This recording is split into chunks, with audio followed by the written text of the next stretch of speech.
Robert Kiyosaki ने अपनी किताब रिच डैड पुअर डैड में दो लोगों की सोच का फ़र्क बताया है। एक रॉबर्ट का बाप जिसे रॉबर्ट ने गरीब बाप कहा है, और एक रॉबर्ट के दोस्त का बाप जिसे रॉबर्ट ने अमीर बाप कहा है। गरीब बाप ने पीएचडी की है, जबकि अमीर बाप 8वीं क्लास भी पास नहीं कर पाया। अब गरीब बाप असल में गरीब नहीं है, उसकी ऐसी नौकरी है जो हर इंडियन आज करना चाहता है। वो हाई पेइंग गवर्नमेंट ऑफिशियल है, लेकिन हमेशा पैसों को लेकर परेशान रहता है। जबकि अमीर बाप हवाई का सबसे रईस आदमी बनता है। गरीब बाप फैमिली पर अनपेड बिल छोड़कर मरता है, जबकि अमीर बाप अपनी फैमिली के लिए करोड़ों की दौलत छोड़कर दुनिया से जाता है। अब आप सोच रहे होंगे कि ये दोनों बाप जब अच्छा कमाते थे तो क्यों एक गरीब रह जाता है और दूसरा इतना अमीर क्यों बन जाता है। ये फ़र्क दोनों बाप की सोच का था।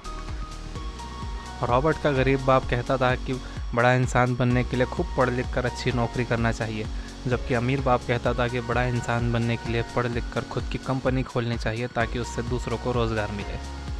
रॉबर्ट का गरीब बाप कहता था कि पैसों से मुसीबत आती है, पैसा ही सारी मुसीबतों की जड़ है, जबकि अमीर बाप कहता था कि पैसों से पावर मिलता है, पैसा ना होना मुसीबत की जड़ है।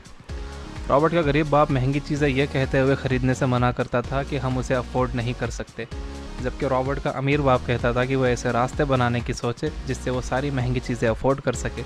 ऐसा करने से उसके दिमाग में नए नए आइडियाज़ आएंगे। रॉबर्ट अपने दोनों बापों की बातें सुनकर बड़ा हुआ और अपना दिमाग लगाया और अपने अमीर बाप की बातें मानी और फॉलो की, जो बहुत ही अमीर बना, और उसकी सिखाई हुई बातों से रॉबर्ट ने भी करोड़ों कमाए। दूसरी तरफ उसका गरीब बाप गरीब ही रह गया।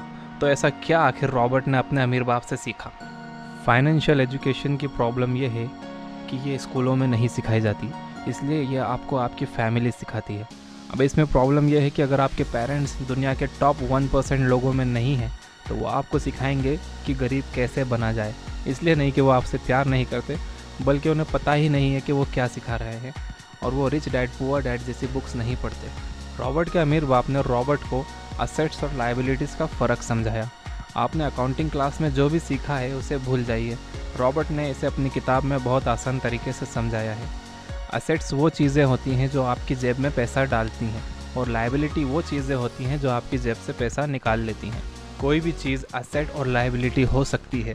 अगर आप एक मकान के मालिक हो और उस पर हर महीने आपके 10,000 रुपये खर्च होते हैं तो वो एक लायबिलिटी है। और अगर आप एक मकान के मालिक हो और वो आपको हर महीने 10,000 रुपये देता है तो वो एक असेट है।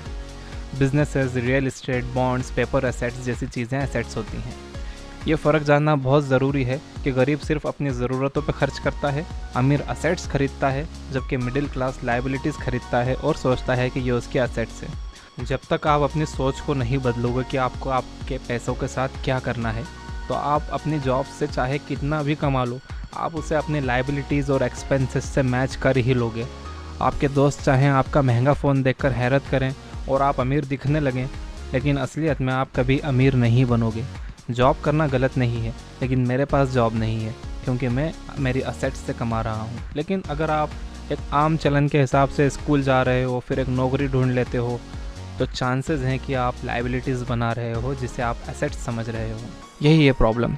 सो मेक श्योर अगर आप कमा रहे हो तो वो ज़्यादातर एसेट्स में जा रहा है, ना कि लायबिलिटीज़ में जिसे आप एसेट्स समझ रहे हो। और हाँ, जब आप काफ़ी मात्रा में एसेट्स बना लोगे तो फिर आपको अपनी जॉब की भी ज़रूरत नहीं पड़ेगी। ये मुझे बहुत अजीब लगता है जब लोग कहते हैं कि अगर मैंने बिज़नेस किया, रियल इस्टेट में पैसा लगाया और मेरे पैसे डूब गए तो। यही बात वो अपना दूसरा बड़ा टीवी और महंगा फ़ोन खरीदते समय नहीं कहते, जो एक साल में बेकार हो जाएंगे। एक दूसरा बड़ा टीवी और महंगा फ़ोन जिसकी मुझे ज़रूरत नहीं है ख़रीदने के जगह मैं मेरा पैसा बिज़नेस में लगाना पसंद करूँगा। और अगर मेरा सारा पैसा डूब भी गया तो जो लेसन मुझे बिज़नेस शुरू करने में मिलेगा वो टीवी पर सास बहू के सीरियल्स या नेताओं को लड़ते हुए देखने और फ़ोन पर फ़नी वीडियोस फॉरवर्ड करने से ज़्यादा कीमती होगा। तो यह थी कुछ बातें जो मैंने अपने डैड और रिच डैड पुअर डैड किताब से सीखी। इस बारे में आप क्या सोचते हो कमेंट करिए, और फ्यूचर में ऐसे ही बिग आइडियाज़ के लिए सब्सक्राइब करिए।